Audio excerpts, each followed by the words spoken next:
Look at us over here in off-season mode. Back again after another letdown of the end of the season for the Baltimore Ravens. But, hey, it's part of the game, baby. I don't know, for those of y'all that follow us on Instagram, if you would like to, it's Ingravenvids. Everything is Ingravenvids. Twitter, Instagram, and, of course, the YouTube channel. But I posted a picture of my daughter on there holding a football, and it's this gold football. She loves it. But I was trying to explain to her, like, don't fall in love with the game. Don't fall in love with the game because it can be so heartbreaking. It really, really can be. Obviously, we had bigger plans and better plans, and we're going to be watching the AFC Championship game tomorrow thinking, man, that should have been us. But it is what it is. And the question that really, really has gotten my attention that somebody asked yesterday, I want to say it was Tar M, but he asked the question, are we becoming the new Dallas Cowboys? Well, we got to live on past success, and every time we come back, we say, oh, this is our year. This is our, no. Oh, this is our year. Then the following year, no, this is our year. And then I've been seeing Ravens fans saying, hey, all right, hey, next season, we got it. Next season is our year. And they said we've been saying that since 2019.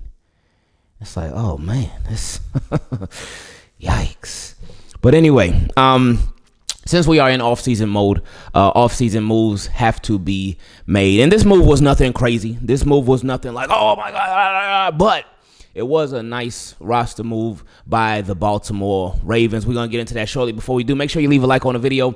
Subscribe to the channel. Turn your notifications on. So anything that does go on with the Baltimore Ravens, we wish there would be something else going on right now. And we wouldn't have to have these conversations till later. But we're here. We're now. Let's face it. Let's deal with it. And let's keep it moving, baby. I love y'all. I appreciate y'all. Let's find something to be happy about because we got 1,000,003 things to be happy about. I love y'all so much, man. But again, make sure you subscribe to the channel, turn the notifications on so you don't miss a single thing, and leave a like on the video. Now, Anthony Miller, he was somebody that the Baltimore Ravens, they signed this offseason to the practice squad. And I'm like, okay, Anthony Miller, he used to play for the Chicago Bears. He used to do his thing over there for the Chicago Bears. But with over there in Chicago, things sort of fell apart. He wanted to get paid. They didn't want to pay him. The quarterback changed, and then everything not necessarily went downhill for him from there, but that really just changed the trajectory of his career because there was a little minute over there in Chicago where he was balling. Well, he was the number one wide receiver and whatnot. He was doing his thing. But things just had not been the same since. Baltimore Ravens brought him over. They signed him to the practice squad, and he was just there chilling for a while. Wasn't getting called up for any games for a minute, but then Ravens were dealing with some injuries, and Anthony Miller, he started to get called up a little bit here and there. But one thing we did see with Anthony Miller, while he did not have this crazy killer impact on the Baltimore Ravens this season, he was somebody that when his number was called, he always made a play. His number was not called very often, but when his number was called, he always made the play. They called him up, I think, a couple of weeks before the playoffs started, and they called him up in the playoffs, especially with Zay Flowers being out. And whenever he was in the game, and he was in the game like a little bit more than I thought that he was going to be. But when that ball was thrown his way, he would make the catch. He would get some yak. He looked comfortable doing it. He looked like, oh, no, hey, I still got it. Y'all don't sleep on me at all. And I'm not saying, oh, yeah, he's going to come in next year and be our number one wide. No, I'm not saying that. But the Baltimore Ravens, them signing him to a future reserve deal is a good thing. It's a nice little roster move, man, because he's somebody. He's not going to be he's not even the number 3 receiver for the Ravens. He's not going to be the number 4. Well, it's possible, but they signing him to a future reserve deal. And he's somebody that in a pinch, in the clutch, if you need him, he is ready and available. And I like that move for the Baltimore Ravens. Now, something that this reminds me, especially us as Ravens fans, is that I saw somebody say the other day, they said that Todd Monken is overrated. And I saw that, I said, whoa, I don't like that at all. I didn't like that comment. So I did not click the heart button at all. I looked at some of the replies and stuff, but I was thinking, no, Todd Monken, he's not overrated. And everybody got their own opinion, and that's completely fine. I respect it. I don't agree with it, but I respect it. But the one big pushback I would give to that, with people saying Todd Monken is overrated, does he have his issues? Yeah. Does he have his hiccups here and there? Yes. Does he have some things he could work on and get better at? Yeah, for sure. No doubt about that. That's any coach. But I will say with us as Ravens fans, one thing that I've really appreciated when it's come to Todd Monken, and just him allowing Lamar to really just take it to a whole nother level, him continuing to unlock the Baltimore Ravens offense. And we knew this offense was something special. We knew they could be better than what they had been. And Todd Monken has helped us reach new heights. But one big thing when it comes to Todd Monken that this Anthony Miller deal reminds me of, and also Zay Flowers and Rashad Bateman, is the development of our own wide receivers. The Baltimore Ravens, as we all know, they had not been known as a place to develop wide receiver. Oh, we know that. A lot of people say, hey, this is where receivers' careers go to die. And yeah, and many receivers, they don't make it out of Baltimore Ravens alive. Torrey Smith, he was one that just so happened to, but there are not many names on that list. And Hollywood getting ready to play in the AFC Championship. Now, he did miss like the majority of the season with injury, and then I know over there in Arizona, he missed a chunk of time there with injury. It's crazy. Hollywood with the Ravens, he was his healthiest, and he came into the Ravens injured because he had the screws in his foot, and then I think he had what a Lisfranc injury, something like that. But anyway, Hollywood got drafted by the Ravens. He was hurt. He was hurt all the first year, his rookie year. Still played every game and was a killer in the playoffs. Hollywood, killer in the playoffs. But he was healthy with the Baltimore Ravens. I think he might have maybe missed one game when he was with the Ravens. Maybe one. And at the most, maybe two. But I know he missed one for sure. But I think that might have been it. But Hollywood was always available. Always available. But he went to the Cardinals, got hurt. Then he went to the Chiefs, and he got hurt. It's been crazy for him. It's been wild. And you know what? Something I was thinking about the other day. I'm like, man, I remember it was some years ago, and I know those of y'all who've been here on the channel for a long time, y'all might remember. But it was a long time ago where I had played Hollywood in Madden.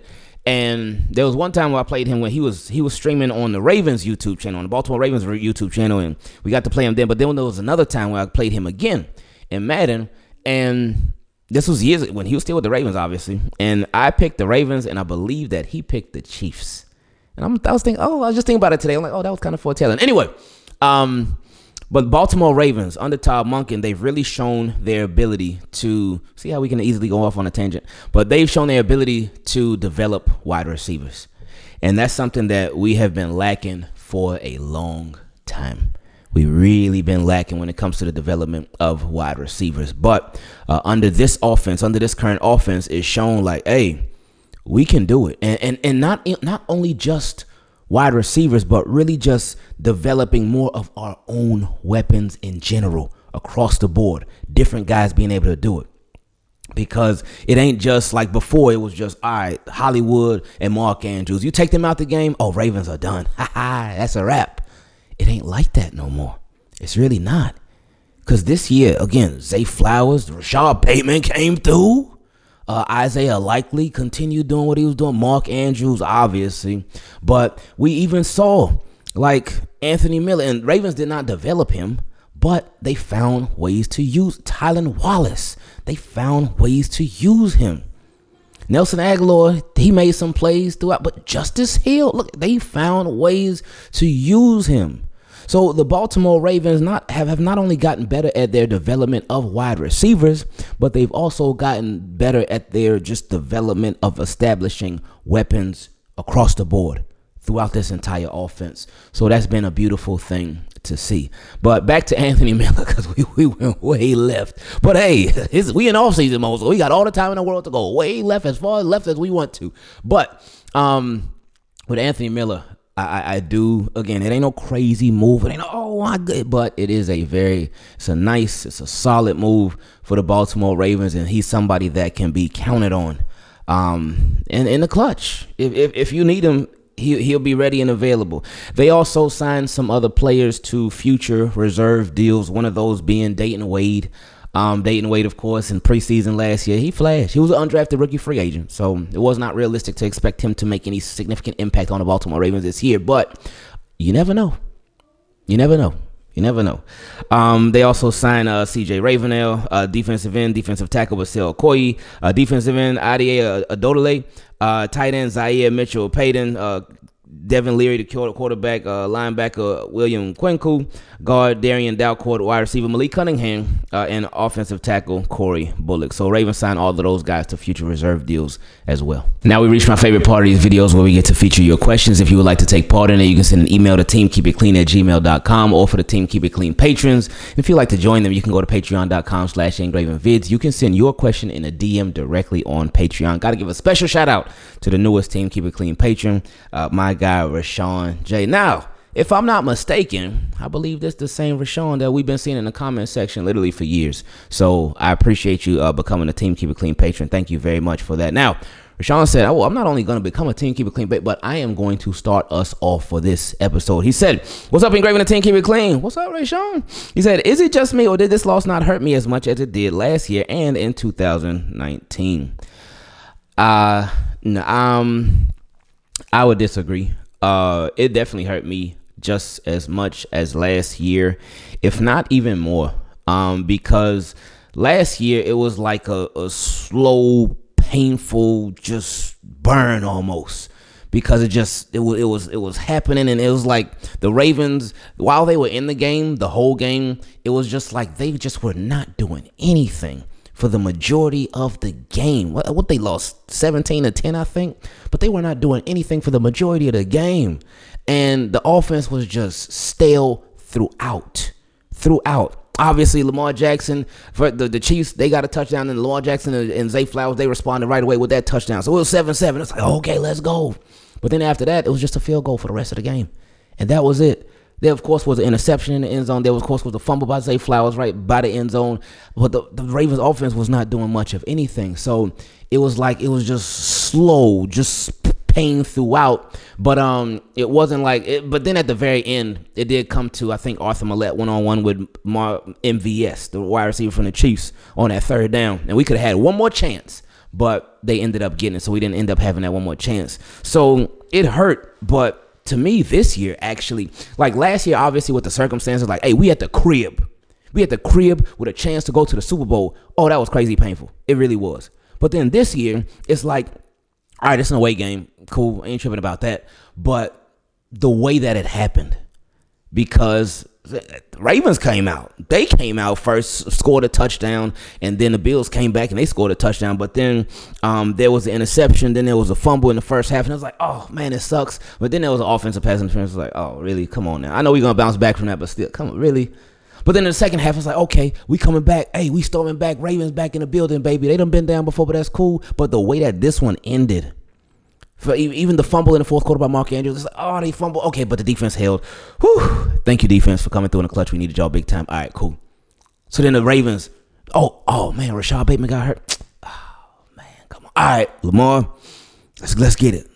So with a Tylan Wallace, with an Anthony Miller, who we just mentioned, with a Nelson Aguilar, those were his receivers, and obviously Isaiah Likely, Mark Andrews.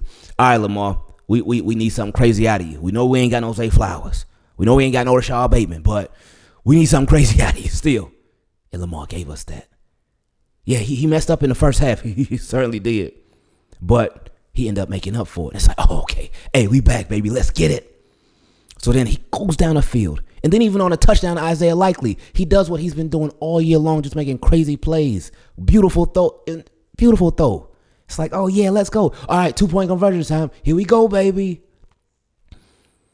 And then that hurt big time. I have seen several Ravens fans say the same thing that you're saying, that this one didn't hurt as much. For me, it did. It definitely did. And then you look at 2019.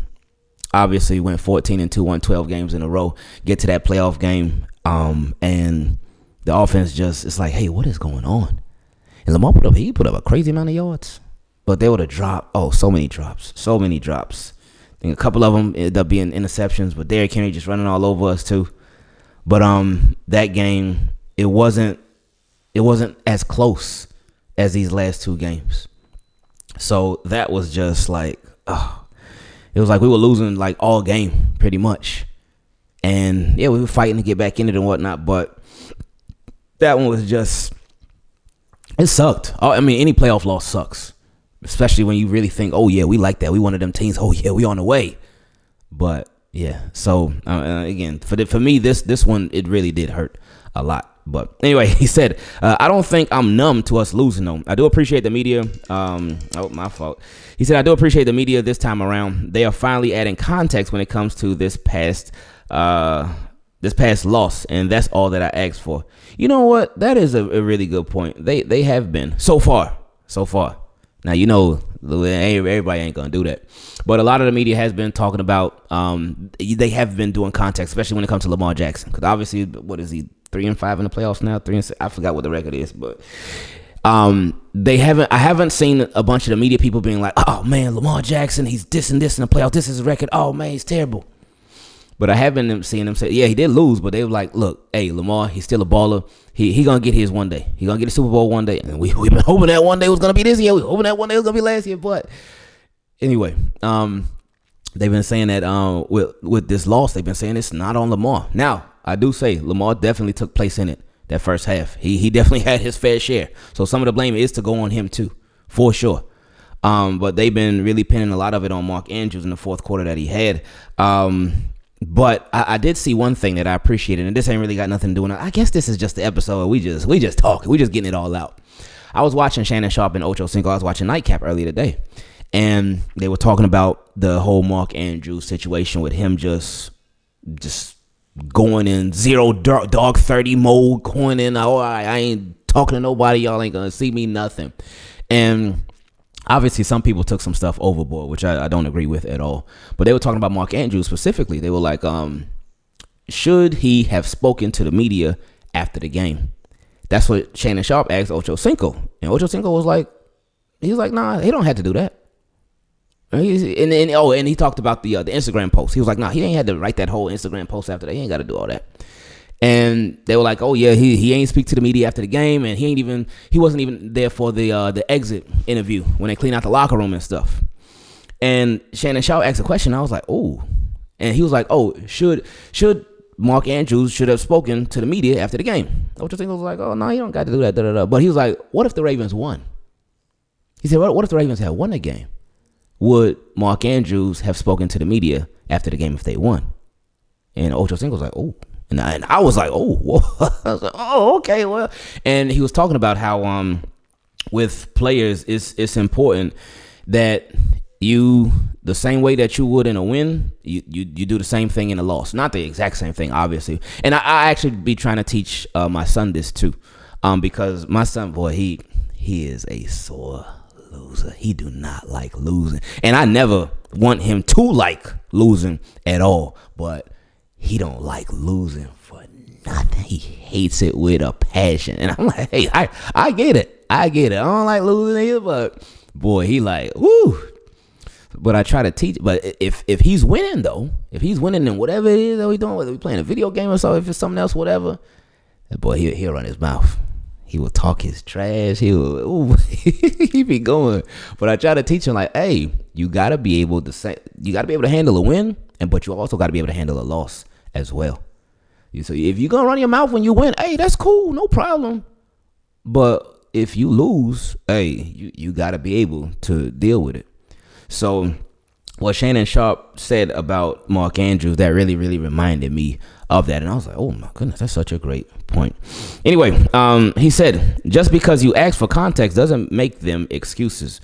That's a really, really good point. And he was talking about the media adding context to the playoffs and the loss that the Ravens got. He said, but you can't just look at stats and win-loss records and not talk about what actually happened in the game. I agree 1,000,000%. That is so important. It's so super important when it comes to the conversations. Super important. But I appreciate you bringing that out. He said, in my opinion, Lamar lost us the first half and Mark Andrews lost us the second half. Yeah. They and well, I'll add to that. So yeah, Lamar with the interception and the fumble, because and then there was even context with those, but they both ended up happening because Lamar with the interception, he said it looked like Rashad Bateman was gonna keep going up, but then Rashad Bateman, he ended up going out. I think he stopped it, but Lamar threw it downfield. Rashad Bateman stopped, but the interception nonetheless. Then the fumble, but then you go to the fumble too. And in the context before that, because in every play, that's what football, every play matters. Because right before that, Mark Andrews dropped the ball. So who knows? It's one of those things. We'll never know what would have happened, but we know what did happen. So the fumble still happened. So yeah. But then the offensive pass interference. That call was game changing. That offensive pass, because that was I think that was 3rd and 5, and Ravens they either would have kicked a long field goal or punted the ball. The Bills would have. That was 3rd and something. But that offensive pass interference moved the ball all the way down the field. That was such a game-changing play.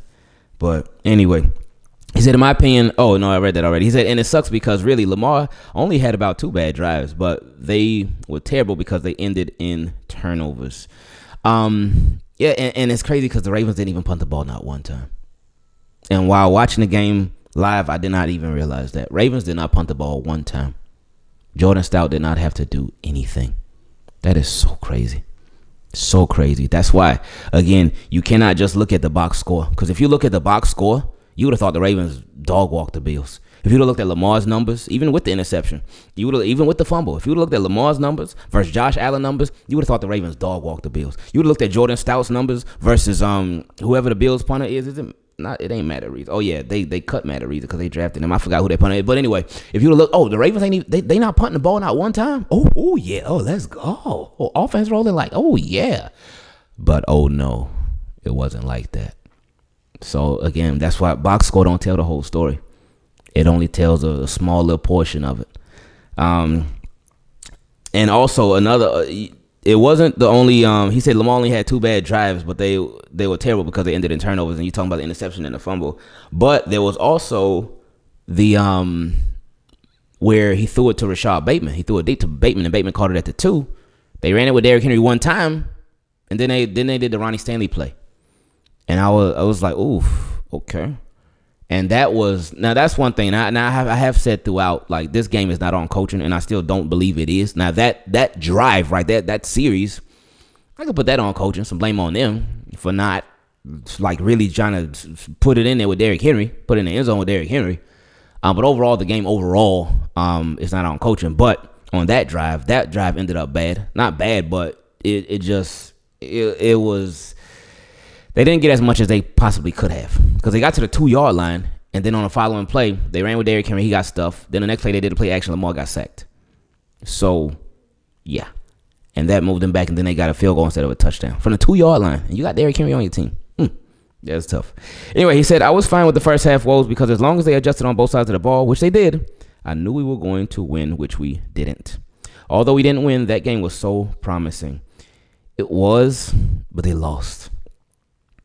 And yeah, they lost. Well, anyway, he said, we are a team that can be like the Chiefs and host multiple AFC championships and win Super Bowls, but there's always a spill on aisle 9 that never gets cleaned up that sends us home. That was painful to read right there. He said, there's always a spill on aisle 9 that sends us home that we never clean up. So yeah, Ravens, clean it up. It's so important, man. And what's crazy, even crazy about that game when we think about it, Lamar threw an interception. Lamar fumbled the ball. And Bills took it back. They didn't take it back all the way, but they took it back. Mark Andrews, he had a fumble. The Ravens were at the 2-yard line, but they only got a field goal on that drive. There was that offensive pass interference, game-changing call. There was all of that stuff that happened. Did I talk about the Mark Andrews fumble? I think I mentioned it, but either way, there was all that stuff that happened. And Ravens still had a chance to get it. There was all those things that went. That's one of the most frustrating things when it comes to these Baltimore Ravens, man. It's like, and this way I kind of understand the narrative where people say, oh, Ravens beat themselves. But again, you still got to give the other team credit. Because I know Kyle Vanoy mentioned it too. Bills were conservative. They were chilling. They weren't doing nothing aggressively. They were chilling. They weren't taking no downfield shots like crazy. They were chilling. Bills were chilling. Hand the ball off to Cook. Josh Allen, when they got to the goal line, Josh Allen, do what you've been doing all year. We do some little short passes here and there. Nothing crazy. Nothing crazy aggressive. Bills were chilling. They were like, let's wait for the Ravens. Because we know them Ravens. they're going to end up doing it to themselves. We're just going to sit back and chill and watch the show. That's exactly what happened. That's exactly what happened. Bills just sat back. They chilled. And it's like, because Ravens had far more explosive plays than the Bills did. But they still lost. Bills was like, nope, we ain't going to force it. We're going to chill. That's it. Watch. Just watch. And they were probably thinking, like, if some strange reason, if the Ravens don't implode, then okay, we'll make our adjustments, but let's just wait and watch. And it happened all game. All game. Bills just had to sit back and let it happen. All game. So, that's the frustrating part with the Ravens, is that even despite all that stuff that happened, in spite of all that stuff happening, Ravens still had an opportunity to win. They still did. They were still. So it's like, what's frustrating for us as fans, and I'm sure them, obviously, as a players, as a coaching staff, as a team, as a franchise, all that stuff, is that just imagine if Ravens played clean football. Imagine if they played clean football. Like in the Steelers game. They beat the Steelers, a team you saw 3 times this year. They beat them by 14 points. 14 points in a playoff game. These Ravens, all Ravens, they beat the Steelers by 14 points. 14 of them. And this is a team that done had your number for a while. And obviously there's some context in that, but they beat them by 14 points. But they played clean football. They didn't play clean football in this Bills game, and they lost by 2. They had 3 turnovers in this game. Bills had none.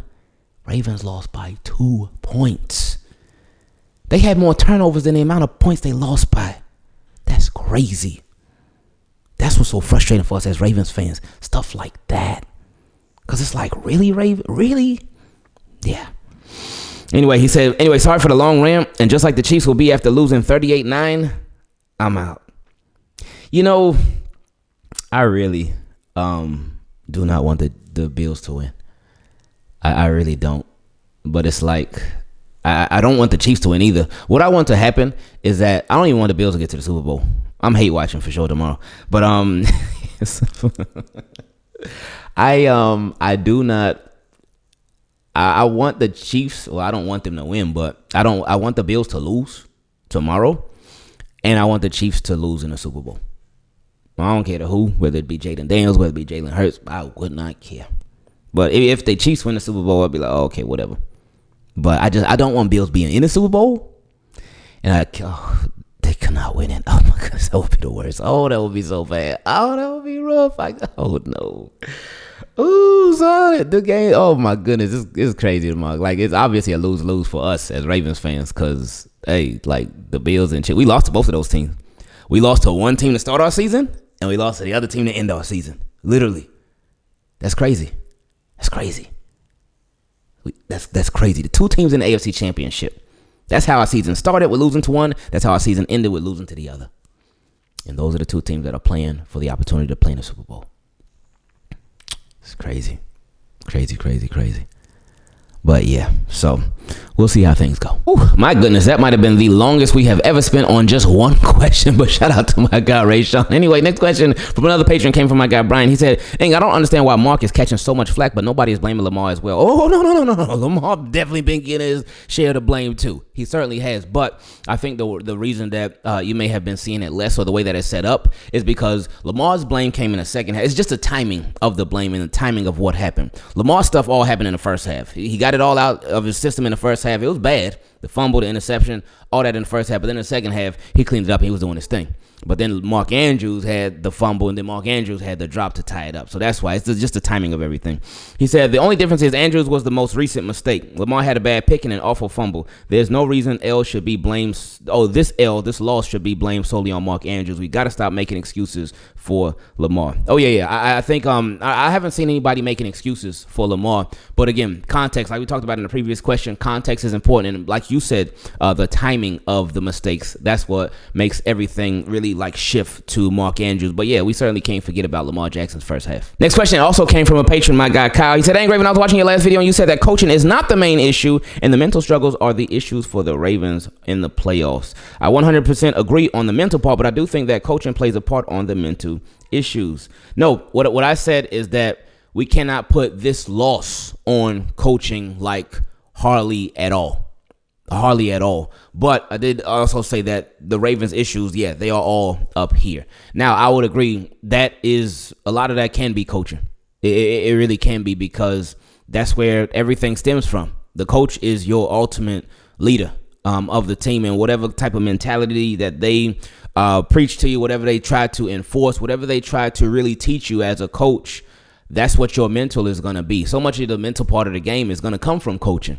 So, but and that has been Ravens' issue. But for this loss, it was not on coaching. They didn't lose this game because of coaching. They lost this game because of the mistakes of the execution on the field. And I know that's like really confusing to explain and to say. But anyway, continuing. He said, I read somewhere online that the Ravens would rather focus. He said that the Ravens would rather focus on vibes and culture rather than being disciplined and prepared for the game. I don't agree with that. Anyway, he said, I agree with this. I think that coaching, especially John Harbaugh, doesn't discipline this team hard enough and would rather focus on the vibes instead. There's something right there. There's that clip. And I have not watched a single episode of Hard Knocks at all. I did see that clip, and that has been floating around ever since the loss, where John Harbaugh was like, all right, we're going to practice today, and they were going to practice inside. And Lamar was like, oh, well, why won't we practice outside? And Harbaugh was like, oh, you know what? We will practice outside. And I know a lot of people are like, why does Lamar have to tell the head coach in a playoff game where you're going to Buffalo, why does Lamar have to tell the head coach to practice outside? Well, I mean, I can't argue that. But anyway, he said, though I know this would never happen, this is why I would try to switch up the head coaching position and get someone who is no nonsense and would actually mentally prepare and discipline this team in the playoffs. Just like we saw a few weeks ago, why is Todd Monken disciplining and yelling at players for ball security, but not our head coach? See, with that, what's tricky about that, and this is the part about clips. When we see clips of coaching, it's like we only see clips. We don't see the whole practice. So yes, Todd Monken was getting on him about ball security. He was like, yeah, the Steelers, they're going to try to knock it out of your hands, hold on to the ball. But who knows what John Harbaugh is teaching them as well. Could John Harbaugh have maybe not been talking to them about that? Possibly. But could John Harbaugh have been talking about that and we didn't see it? Possibly. Because as we know, we've seen the clip before. When the Ravens will do the whole water hose thing. When they'll have somebody will hold the ball and everybody will be spraying the water hose at them, trying to make them fumble and drop it and whatnot. So, and Harbaugh has been a part of that. So, okay, like we've seen that. So, it's so much. The frustrating part about so much with social media and whatnot, we see clips of certain stuff and we'll take it and roll with it. But a lot of times we don't have the whole story, good or bad. So we don't know what's being taught and what's not being taught by who when it comes to the Ravens coaching staff. We just don't know. So anyway, he said, this is why I feel like Todd will be a great head coach for the Ravens, but I could be completely wrong, and it's all about the players and execution, but I think it's more than just the players. What do you think? I think it's definitely a mix of everything, man. It's definitely a mix of everything. Because like we said, the mentality of the team, that's the coach. That's the coach. And that's also your leaders who are players as well. But it starts with the coach, because the coach with their philosophy, what they want to implement and whatnot, that's going to come from them. But then, of course, the execution, the players, they got to take care of that on the field. He said, I appreciate you taking the time out of your day to read my question. And just a quick off-topic question. I saw that it just snowed down in Florida, and I don't even know if this is true. It's true. It did. Not in South Florida, but it did in Florida, in North Florida. He said, did it really snow in Florida? I was just down there last week, and it was colder than I expected, so I wouldn't even be surprised, to be honest, LOL. That cold has been nasty. I hate it. I hate the cold. I don't like the cold at all. Not one bit. Nope. Don't miss it. I do not, I love Maryland. Love Maryland. Love going to visit. Love flying in the BWI. And love going to Baltimore first and whatnot. I love it. And then love going to see my people and stuff. And it's, love it. Love it. Love it. Love it. But I do not miss the cold, not one bit. I do not miss the cold, not one bit at all. But I do miss going up there.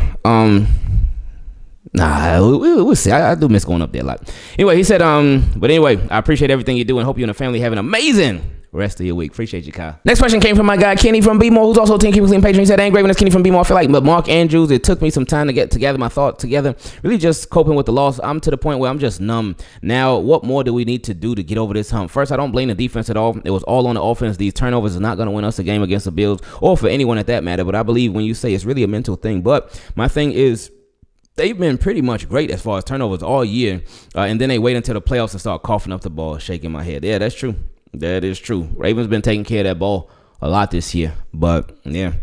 He said, I really just don't know what to say anymore. As always, love you and the rest of the team. Keep it clean, family. Love the great contact. Love what you did. Keep up the work. And just like many people told you before, you are goldeness to us. So accept that and stop denying it. To the GOAT Engraven. Oh, and I heard you say it got down to 55 degrees the other night in Florida. We would love that here in Baltimore. We've been down to 9 degrees for the last 5 nights. Let that sink in for a second.